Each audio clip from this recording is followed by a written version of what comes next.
Sirens weren't flashing yet, but the tension in the cold marble lobby was already thick enough to choke on. A multimillionaire CEO stood with his hands raised, facing an officer who had already unclipped his handcuffs. Racism, power, and a catastrophic mistake were about to collide spectacularly. Rain lashed heavily against the floor-to-ceiling glass panes of the Zenith Tower in downtown Chicago. It was a miserable, freezing early morning, the kind of hour when the city finally surrendered to silence. Inside the sprawling, impeccably lit lobby, the atmosphere was a sterile mix of brushed steel and imported Italian marble. Darius Kane just wanted to grab a folder and go home. Darius was 39, the sole founder and chief executive officer of Kane Horizon, one of the most successful venture capital firms in the Midwest. He had just landed at O'Hare after a grueling long-haul flight from Tokyo, where he had spent days negotiating a complex tech acquisition. Jet lag pulled at his eyes, and a dull ache settled in his lower back.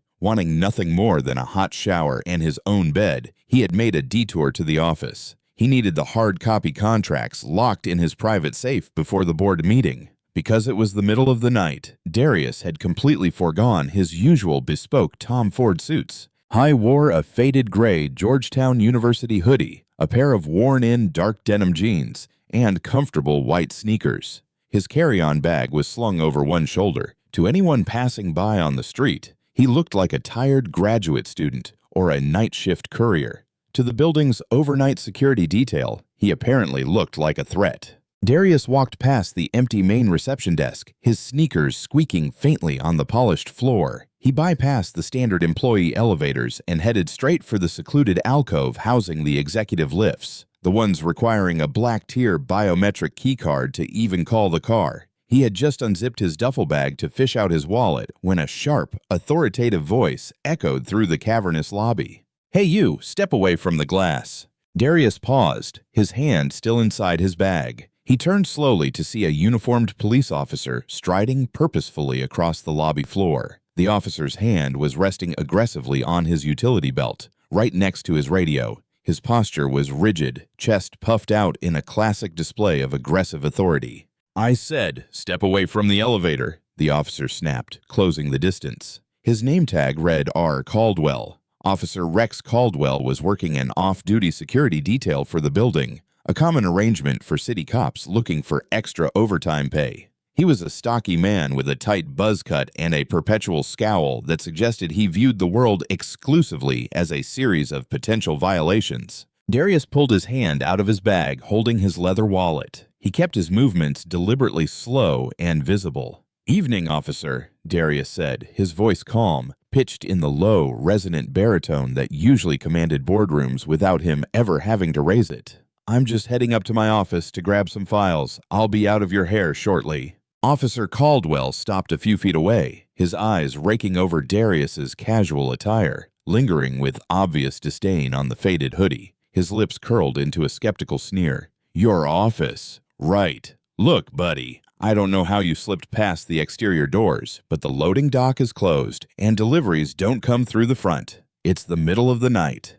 "I'm not a delivery driver," Darius replied, maintaining his polite tone. He knew exactly what was happening. He had lived as a black man in America long enough to recognize the sudden, sharp shift in the air, the instantaneous presumption of guilt. "I work here. I'm going up to the 60th floor. Caldwell let out a harsh, disbelieving laugh. "The 60th floor? You've got to be kidding me. That's the penthouse suite. Kane Horizon. That whole floor belongs to the investment firm." "I am well aware of who occupies the floor," Darius said quietly. He opened his wallet and pulled out his black-tier keycard, holding it up. "If you'll just let me scan this, I'll be on my way." Caldwell's hand shot out, snatching the keycard from Darius's fingers with unnecessary force. The officer examined the sleek, unmarked black card, his frown deepening. "Where did you get this? This is an executive master pass." "I got it from the building administration when I leased the floor," Darius explained, his patience beginning to fray at the edges, though his face remained a mask of stoic composure. "Cut the crap," Caldwell growled, his voice dropping to a menacing register. He unclipped his radio. "You expect me to believe a guy dressed like a street thug belongs in a multi-million-dollar executive suite? You either stole this card or you found it dropped on the street. Now, I need your government ID right now, and keep your hands where I can see them."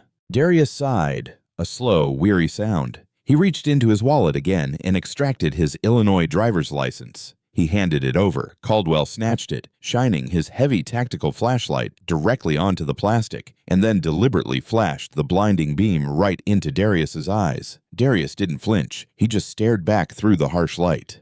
"Darius Kane." Caldwell read the name aloud, mispronouncing the last name slightly. He looked at the address. It was a sprawling estate in the affluent suburb of Lake Forest. Caldwell snorted. "Lake Forest? Yeah, okay. A fake ID to go with a stolen keycard. You guys are getting bold. I'll give you that." "Officer Caldwell," Darius said, his voice dropping a fraction of an octave, losing the polite deference, and adopting the cold, absolute authority he reserved for hostile negotiations. "That is my real ID. That is my real address. And this is my building. Now you can either call the building manager, Loretta Vance, and ask her to verify who I am, or you can give me my property back and step aside." Caldwell's face flushed a deep, angry red. He hated being spoken to with authority, especially by someone he had already categorized as a criminal. He dropped the flashlight down, his other hand instinctively drifting toward his handcuffs. "You don't give me orders, boy. You're trespassing in a restricted commercial property in possession of stolen security credentials and presenting forged identification. Turn around and put your hands flat against the marble wall. Now." The lobby was dead silent save for the faint, rhythmic drumming of the rain against the exterior glass. Darius did not move. He stood his ground, his eyes locked onto Officer Caldwell. He had dealt with aggressive, small-minded men before, but usually across a mahogany table with millions of dollars on the line.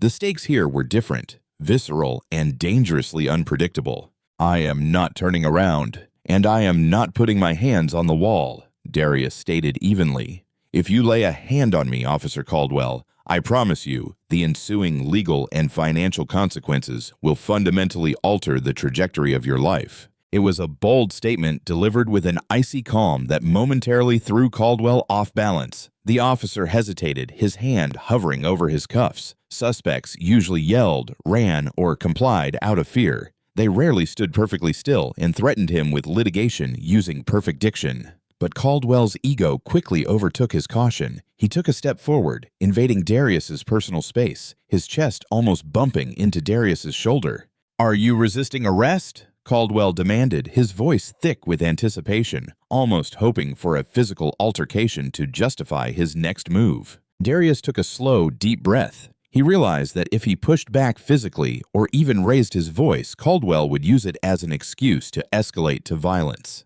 He needed to dismantle this man's power trip completely, methodically, and undeniably. "No," Darius said smoothly. "I am not resisting. In fact, I want to fully cooperate with your investigation into this alleged break-in."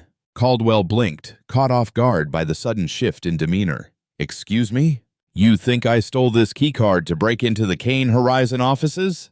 Darius continued, his tone dangerously polite. "If it's stolen, the card's internal security chip will have been flagged by the system, and it won't call the elevator. Even if it does call the elevator, it won't bypass the secondary biometric scanner at the penthouse doors. Why don't we test your theory? Take me up. Escort me yourself. If the card doesn't work, or if the doors don't open, you can arrest me right there in the elevator. On that, sorry." Caldwell narrowed his eyes, his mind working through the proposal. He looked at the executive elevator bank, then back at Darius. The cop's lips twisted into a cruel, triumphant smile. He thought Darius was bluffing, trying to buy time, or hoping the system was glitchy enough to let him escape. "You want to play games?" Caldwell sneered, tossing the black keycard back at Darius. It hit Darius's chest and clattered to the floor. "Pick it up. Go ahead. Swipe it. But I'm warning you, the second that alarm trips, you're going face down on the floor, and I won't be gentle." Darius calmly bent down, retrieved his keycard, and turned to the sleek, buttonless black panel beside the elevator doors. He tapped the card against the glass reader. A soft chime echoed through the alcove. The LED strip surrounding the elevator frame shifted from a solid, restrictive red to an inviting, luminous blue. Ding. The brushed steel doors slid silently open, revealing a luxurious wood-paneled interior. Caldwell's expression faltered for a fraction of a second, but he quickly recovered. "Lucky break. Found a card they haven't deactivated yet. Get in." Darius stepped into the elevator, moving to the back corner. Caldwell followed closely, keeping his hand near his belt, his eyes darting around the confined space. Once the doors closed, Darius reached out and pressed his thumb against a glowing biometric pad beneath the floor buttons. The scanner flashed green, and the elevator immediately began its rapid, silent ascent to the 60th floor. The ride felt endless. The tension inside the car was suffocating. Caldwell stood awkwardly, trying to maintain his intimidating posture, but the sheer opulence of the private elevator seemed to dwarf him. He stared at the digital floor indicator as the numbers climbed dizzyingly fast. "You know, you people always think you're smarter than you are." Caldwell broke the silence, his voice echoing slightly in the small space. "You think you can fast-talk your way into a high-end suite, grab some laptops, maybe some petty cash, and walk out. I've been working the downtown beat for years. I know a scam when I see one." Darius didn't look at him. He kept his eyes fixed on the doors. "Is that right?" "You people, don't try to twist my words into some race thing," Caldwell scoffed defensively. "I mean criminals, con artists. We'll see who the con artist is in a few seconds." Darius replied softly, "We'll see." Ding. Floor 60, the penthouse. The heavy steel doors slid open. The view that greeted them was nothing short of breathtaking. The Kane Horizon reception area was a vast, open-concept space bathed in the warm glow of ambient lighting. Floor-to-ceiling windows offered a stunning panoramic view of the Chicago skyline, rain streaking across the glass, distorting the city lights into a watercolor painting. Directly opposite the elevators, mounted on a massive slab of imported black marble, were the words Kane Horizon in brushed silver lettering. Caldwell stepped out first, his flashlight drawn again, sweeping the empty, immaculate space. He was looking for shattered glass, overturned desks, any sign of forced entry, but everything was perfect. "All right," Caldwell barked, turning back to Darius, who was casually stepping out of the elevator. "Game's over. Put your hands on your head." Before Darius could respond, a side door down the main hallway swung open. A man walked out, rubbing his eyes and carrying a stack of thick legal binders. It was Grant Ellison, the firm's chief legal counsel and one of Darius's oldest friends. Grant was a tall, sharply dressed man in his 50s, currently looking disheveled from pulling an all-nighter, finalizing the Tokyo merger documents. Grant froze, staring at the bizarre scene in the lobby. His CEO, dressed in a faded hoodie, being held at flashlight point by an aggressive, red-faced cop. "Darius," Grant said, his voice laced with absolute bewilderment. "What the hell is going on here?" Caldwell whipped around, shining his flashlight at Grant. "Stay right there. Who are you? Are you with him?" Grant squinted against the glare, his shock quickly morphing into furious indignation. He dropped the binders onto a nearby glass table with a loud thud. "Get that damn light out of my face, officer. I am Grant Ellison, chief legal counsel for this firm, and you are currently pointing a weapon at the owner of this company." Caldwell froze. The flashlight beam trembled slightly in his grip. He looked from Grant's tailored suit to Darius's faded hoodie, the gears in his mind grinding to a violent, catastrophic halt. "Owner," Caldwell managed to croak out, the word tasting like ash in his mouth. Darius stepped fully into the light of the reception area, his posture straightening, his presence suddenly filling the massive room. The tired graduate student vanished, replaced entirely by the formidable titan of industry. "Yes, Officer Caldwell," Darius said, his voice echoing like a gavel striking wood. "Welcome to my office." Silence descended upon the 60th floor, heavier and far colder than the storm raging outside the panoramic windows. The flashlight in Officer Rex Caldwell's hand suddenly seemed to weigh 100 pounds. Its beam dipped, hitting the polished hardwood floor, reflecting a fractured, shaky circle of light. Color drained entirely from Caldwell's face, leaving behind a sickly, pale hue that clashed with the aggressive red flush from just moments before. He looked from Grant Ellison, standing rigidly by the legal binders, back to Darius Kane. The faded gray Georgetown hoodie no longer looked like the uniform of a street-level trespasser, framed by the staggering wealth of the penthouse suite. It now projected the untouchable, effortless confidence of a man who owned the building. "I was just following standard security protocols," Caldwell stammered, the menacing gravel in his voice evaporating into a thin, defensive squeak. He instinctively took a half-step backward, finally unclipping his hand from his utility belt. He was uncooperative. He refused to explain his presence downstairs. Grant let out a sharp, humorless laugh that echoed off the imported marble walls. He adjusted his glasses, his exhaustion entirely replaced by a predatory legal focus. "Uncooperative. Officer, I have known Darius for years. He is physically incapable of raising his voice unless he is closing a merger. Do not stand in our headquarters and lie to my face. What is your badge number?" "Now, hold on a minute, sir." Caldwell tried to recover a shred of his shattered authority, puffing his chest out marginally. "It's the middle of the night. Your CEO comes walking in off the street looking looking the way he does. No suit, carrying a duffel bag. You can't blame a guy for doing his job." "Your job," Darius interjected, his voice slicing through the room with glacial precision, "is to secure the premises, not to racially profile the tenants, confiscate private property without cause, and threaten physical violence.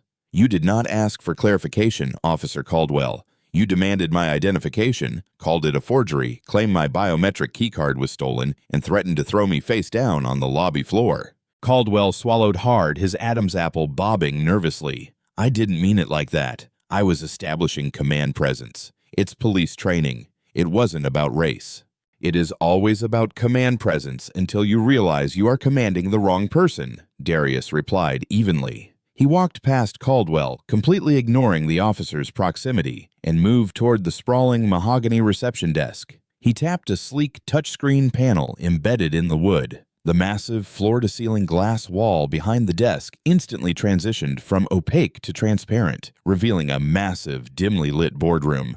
"Grant," Darius said, not looking back, "call Loretta Vance. Wake her up. Tell her to get down here immediately. Then call the central precinct. Ask for the watch commander. Inform them that an off-duty officer working a private security detail is currently detaining the owner of Kane Horizon under threat of arrest." "I am not detaining you," Caldwell blurted out, panic finally breaking through his stubborn ego. "Look, Mr. Kane, there's been a misunderstanding, a huge misunderstanding. I apologize. Let's just chalk this up to a late-night security mix-up, all right? I'll head back down to the lobby. You guys do your work." Caldwell turned toward the elevator, desperate to escape the suffocating pressure of the room. "Stop right there," Grant barked, stepping into Caldwell's path. The lawyer was an inch taller than the cop, and right now he radiated absolute fury. "You are not leaving this floor. You initiated an unlawful detainment downstairs, and you escalated it by forcing my client into a confined elevator under duress.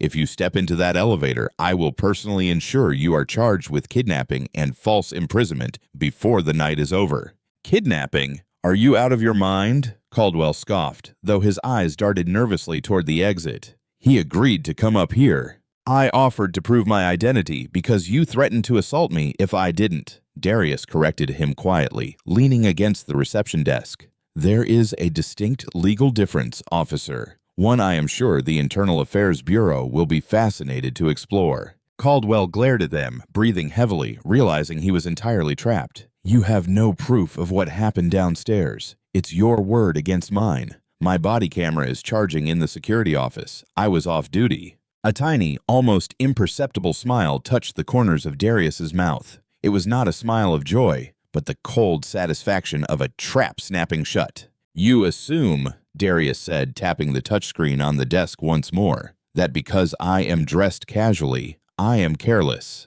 Zenith Tower is a Class A commercial property, but Kane Horizon handles highly classified intellectual property and sovereign wealth funds. We don't rely on the building's lobby cameras." A massive 80-inch flat screen on the waiting area wall suddenly flickered to life. It displayed a grid of high-definition camera feeds. Darius tapped a button, and the screen maximized a feed showing the exact alcove of the executive elevators downstairs. The footage was pristine, 4K resolution, and most importantly, it had a small pulsing audio waveform at the bottom. "Microphones," Caldwell whispered, his face draining of whatever color had managed to return.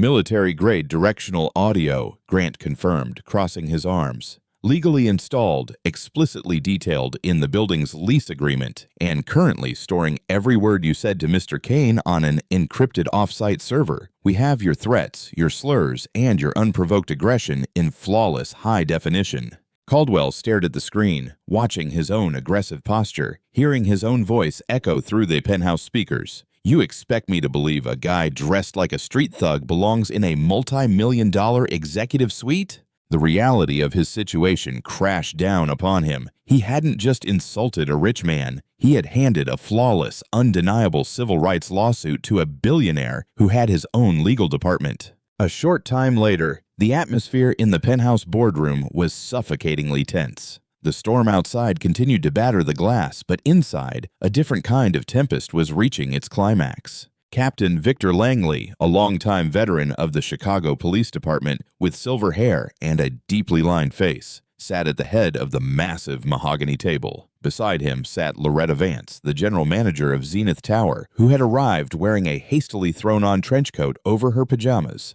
looking utterly horrified. Officer Caldwell stood rigidly at attention near the doorway, stripped of his usual swagger, looking like a scolded child. Darius sat opposite the captain, a steaming cup of black coffee in his hands. Grant Ellison stood firmly behind Darius's chair, holding a tablet that had just finished playing the lobby security footage for the third time. The silence that followed the end of the video was deafening. Captain Langley rubbed his temples, letting out a long, exhausted sigh. He looked at Caldwell, his eyes filled with a mixture of disgust and deep disappointment. "Caldwell," Captain Langley started, his voice a low, dangerous rumble. "You have been on my roster for years. We have had multiple seminars, multiple briefings on de-escalation, bias training, and community relations. And yet I am sitting here watching you treat a prominent citizen like a vagrant because he happened to be wearing a sweatshirt."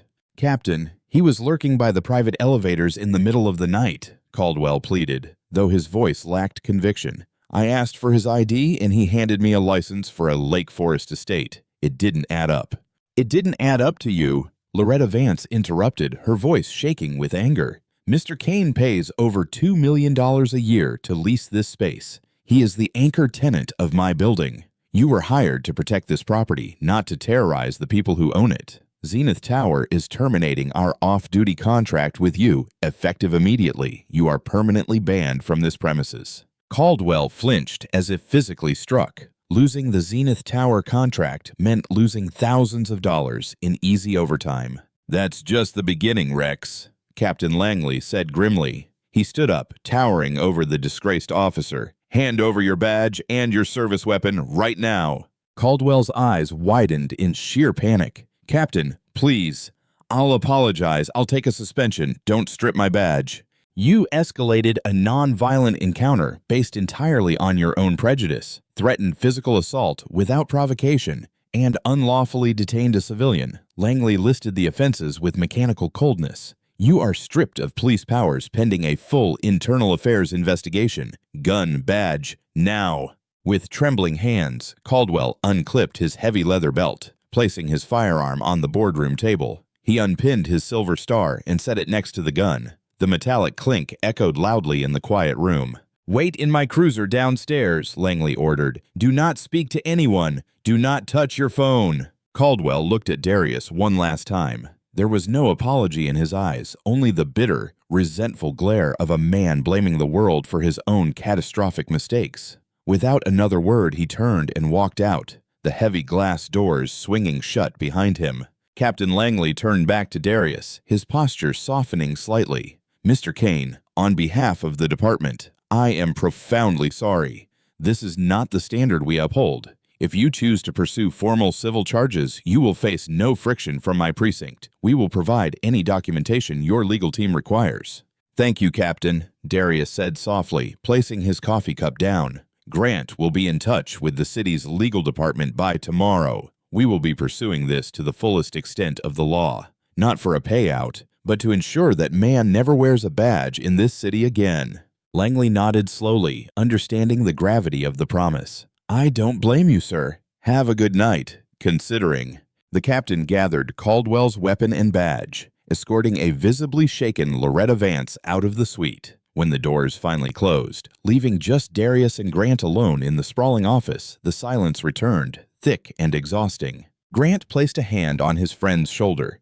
"Are you all right, Darius?" Darius looked down at his faded gray hoodie, tracing the worn fabric near the pocket. He had built an empire from nothing. He commanded boardrooms, moved markets, and employed thousands. Yet in the eyes of a man with a badge and a bias, all of his achievements, his wealth, and his character were entirely invisible, eclipsed by the color of his skin and the casual clothes on his back. "I'm fine, Grant," Darius whispered, though his jaw remained tightly clenched. "I just came here to get my files."